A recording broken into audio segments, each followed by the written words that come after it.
Hello, I'm Luke Nalla and welcome to Best Replays of the Week. In this episode we have an indestructible E100, heroic scouting from a bottom tier med tank, and our own personal Waifu. Let's get to it!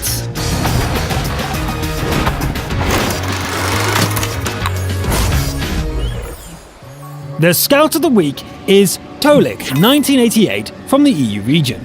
Tolik drives a Cromwell B and the match is a tier 8 assault on Sand River. The early part of the game consists of doing donuts in the sand and dodging artillery. The first effective shot gets fired at a bulldog. Allies get the kill, but it's a start. Elsewhere, a problem child is having a meltdown. The Borsig murders an ally, and then another one. The team killer is finally put down, but the difficulty of the match has definitely gone up. Driving away a Scorpion is nice, and bagging a Tiger 2 is even better. A Skoda T25 peeks out, firing a couple of shells into Tolik's Cromwell. Luckily, an ally is awake and able to stop the assault. Yikes! Tolik gets into cover and chucks a couple of shells at the Jagdpanther. Here's an even bigger TD, and it's showing its side. The scout fires a few shells, withdraws for a moment, and returns to finish off the TD and his companion. The defenders are 2 points ahead, which is not great news in an assault. Finishing off this Scorpion G helps, but there's still plenty of work to be done. A Jagd Tiger shows its silhouette, and Tolik makes use of the opportunity. When the beast turns to attack, it's time to be somewhere else. What is that other thing scouts do? Oh yes, they kill artillery. The Lorraine doesn't agree and ends up being taken out by a Centurion instead. 2 versus 2 now, with less than 90 seconds left in the match. The clock ticks down, and the defenders just need a single survivor to win. Tolik starts pumping out APCR shells into the Jagd Tiger, while the last ally takes out the second opponent. There is nowhere to run, and the big TD gives up the ghost with 18 seconds left on the clock. That was cutting it a bit close, but I don't think we can ask anything more from a bottom tier med tank. The rare medal is a nice touch as well. Moving on, the next one is a defender game from the Asian region, where Waifu drives an E25 on Erlenberg. With a name like that, we can only assume World of Tanks has a special place in this player's heart. We love you too, Waifu. The E25 heads south, looking for an opportunity to strike. Here's a fat Churchill 7 ripe for the picking. Unfortunately, the tracks hold together and it manages to crawl into cover. There's quite a bit of driving around before finding the next victim, but knocking out an M44 is worth the effort. There's a comatose KV-3 here as well. A sixth sense alert spooks Waifu for a moment, badly enough to leave the free kill unclaimed. An AC-4 experimental takes a beating and retreats. Waifu isn't done with it, however. A brief chase and 3 more shots are enough to turn the enemy into scrap. All of a sudden, things get serious. The game is 2 against 6 and the base is getting captured. The defender heads to the high ground and attempts a long-range reset. The AOC proves to be a difficult target as the last ally is removed from the game. The Kappa leaves the circle for some reason and Waifu takes the opportunity to kill an SPG which blunders into the lion's den. The Kappa returns, this time with a friend.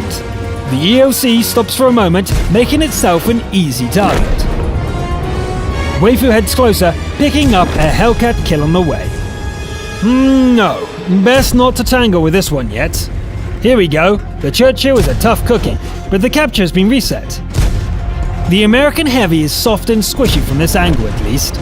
The Churchill has left the circle, but it's actually more vulnerable now, for a moment at least.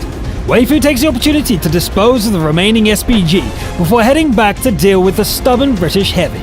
See what I mean? It just won't give up. Waifu charges in at full speed and starts trading blows with the Churchill. Okay, this is taking too long. The E25 charges down the flank, eats 1 more shell, and ends the match with a shot from a better angle. A solid defender carry from Waifu, 9 kills, ace tanker, and a list of medals as long as your arm. What more could we ask for? Now let's head back to the European servers for a crucial contribution from Raven HR. The Tier 9 battle is fought over Fisherman's Bay, and Raven's chariot is the Black German Bulldog. Raven charges down the middle, getting in a few opening shots. One more shell goes through the side of an M103 before the dog has to retreat. The big cat receives the next shell, but a light tank comes to its aid. Raven returns the shot and backs away. Opponents are advancing through the harbour.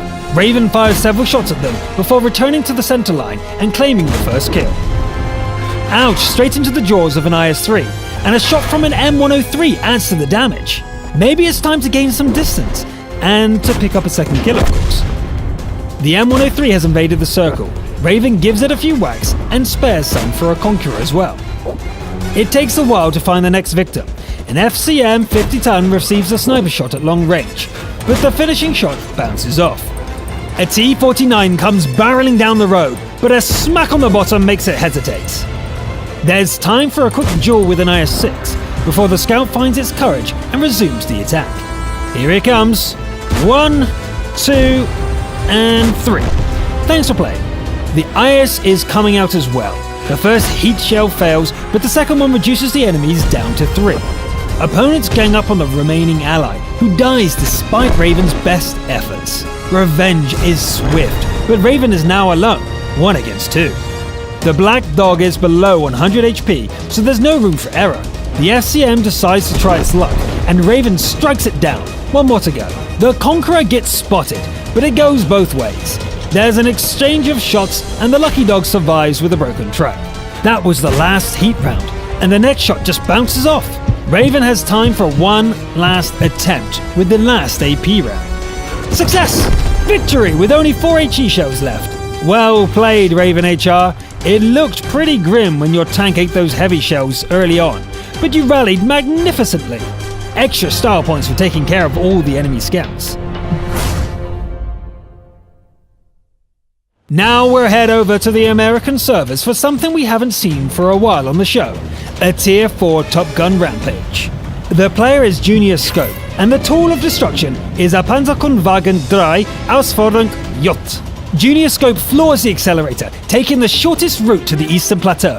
The first targets are a pair of TDs. They go down without managing to return a single shot. A Panzer 1C pounces from behind, wounding the commander and causing significant damage. As Junior Scope tries to deal with the deadly little scout, other enemies take the opportunity to ascend to the high ground. The Top Gun engages a T-46, and with a little help from a teammate, takes it out.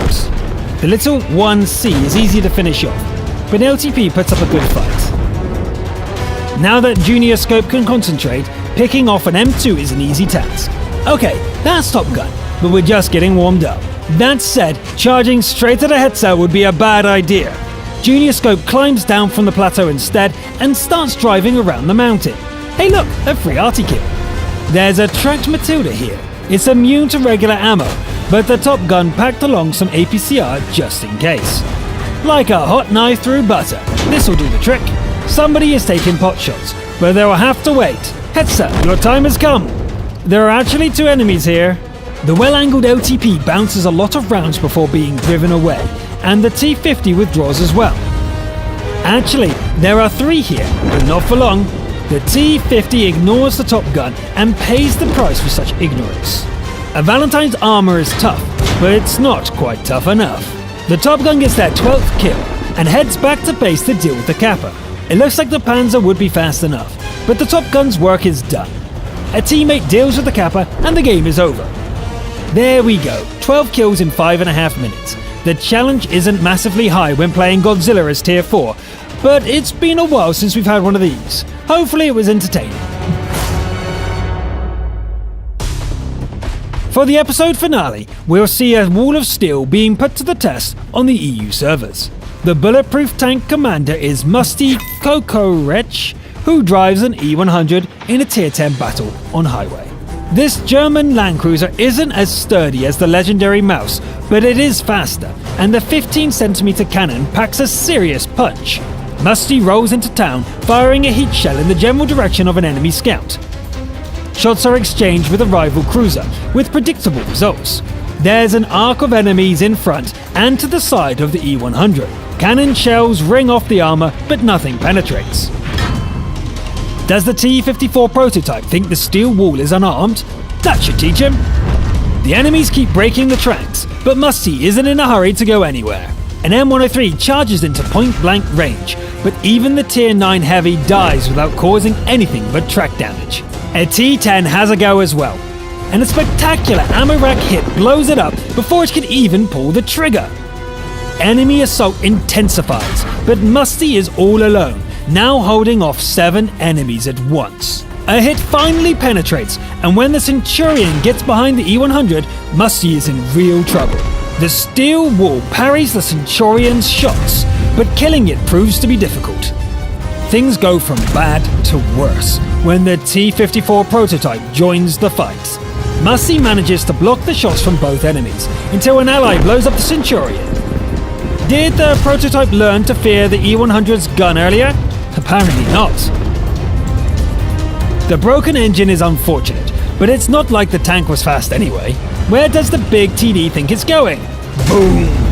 The Type 4 has a big gun, but it's not big enough. A 15cm heat shell, on the other hand, works just as fine. Okay, that hurts. And this looks really bad. Musty swings the turret around, aiding with the hull when the engine comes back online, and beats the TD to the punch. Whew.